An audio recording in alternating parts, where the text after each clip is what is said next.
What up, guys? So I want to talk today a little bit about being mentally locked in, not just for like pitchers, but this can go to all athletes in general. Obviously, me being a ball player, a baseball player, and being a pitcher, I'm going to relate it to pitching. But obviously the game requires us to be very focused, very mentally locked in. I got a really good question the other day about how to get that, how to achieve that, how to achieve being 110% like mentally locked in for the task at hand.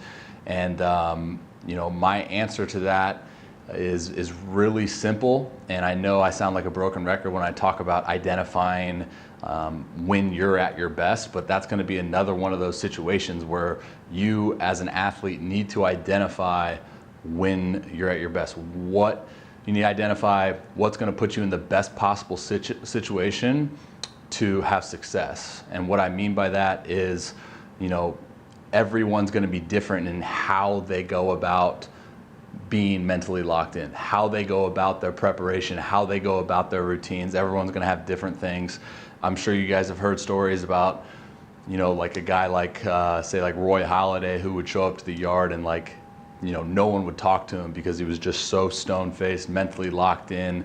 And then I know me personally, have heard stories about guys that are the exact opposite in regards to showing up to the yard and they want to get into some games of cards before they go out, and they want to just be every other day, because there's always those fine lines of, are we overdoing it? Are we underdoing it, undershooting it? And for me, my biggest piece of advice for you guys, and the only thing that I can encourage each and every one of you guys to do, is identify when you are at your best. And I know that's really broad, especially for a question or a topic like how to go about being mentally locked in. But throughout my journey, that's the biggest thing that I've learned is, I've talked about it a lot on my channels, but trying to be someone that I in reality was not, just because there's influence around you that is like, hey, you got to be this guy when you pitch, and you got to be stone-faced, and you got to be a dog competitor, and you got to do this and that and this. And my thing is like, that's going to look different for everybody, right? You watch, say, like a Marcus Stroman, who I absolutely love watching, and he's out there jumping around, having fun. But that doesn't necessarily mean that he's not competing. He's just doing it in the way that he knows how, and how to maximize his potential by pitching that way. I'm kind of in that same boat. As like when I pitch, I freaking love competing, and I long for that competition, and pitching gives me that great outlet to do that. But if I get too caught up in like, I guess, that mindset, I'll almost get into a position where I'm trying way too hard instead of like letting the foot off the gas a little bit. Not in the sense of like competing, but being like, yo, like this is fun. Be mindful that it's fun, and I'll probably see a little bit better result because I'm not pressing. I'm not, again, I'm not being somebody that I'm not. And it's just my identification process of going, okay, this is the guy that everyone else wants me to be, but this is who I am. Like, maybe we can meet in the middle in a sense of, if you're in an organization or if you're at a college, obviously you want to please those in authority that have a deciding factor on if you're going to pitch or play or whatever it is. But, I learned the hard way in the sense of going drastically to one extreme and then just completely losing my identity and not really having much fun out there, because I was like, okay, who am I going to be today? Instead of like, okay, showing up, this is who I am. I know I'm at my best when I'm loose, I'm relaxed, I'm chilling or whatever. And then you go out there. And I'm not saying, for you listening to this, I'm not saying, hey, you need to be loose and relaxed and you need to smile and laugh. Like, no, that's not the point of this conversation. The point is to identify when you're at your best. And that could be, smile and laugh and having a good time, or it could be like, hey, don't talk to me today. I'm pitching today. Don't even freaking come near me. Isolate myself, headphones. That's completely fine, dude.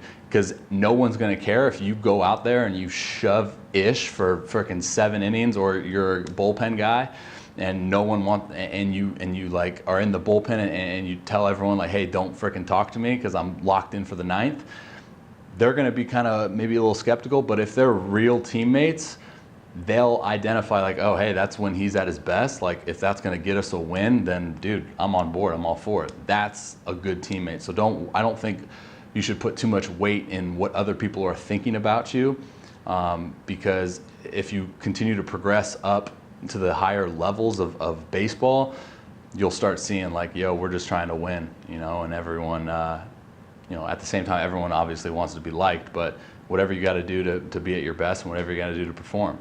I've seen multiple guys that, that'll put headphones in and listen to like death punk music to frickin' light themselves up inside. And then I've seen guys that like put headphones in but are listening to like Beethoven and Mozart because that calms them down, gets them into a kind of a Zen, mentality, and then they can go out there and go about their business. So just to recap, man, just a highlight of this is I encourage you to identify when you're at your best as far as how to get mentally locked in for you and nobody else, right? It's okay to look at other people around you's routines and be like, oh, hey, like that's interesting. He does that on his start days and he's having success, so maybe I can try it. That's completely okay, right? Like, I didn't come up with my routine overnight, right? Like it literally took me 8 years.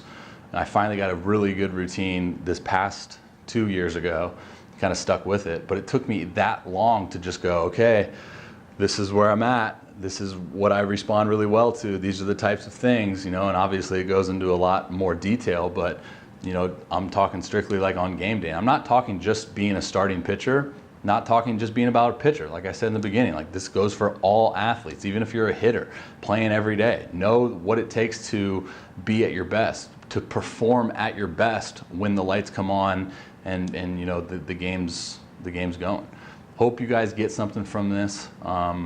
I encourage you to share it with anybody that that maybe struggles with how to get mentally locked in for them.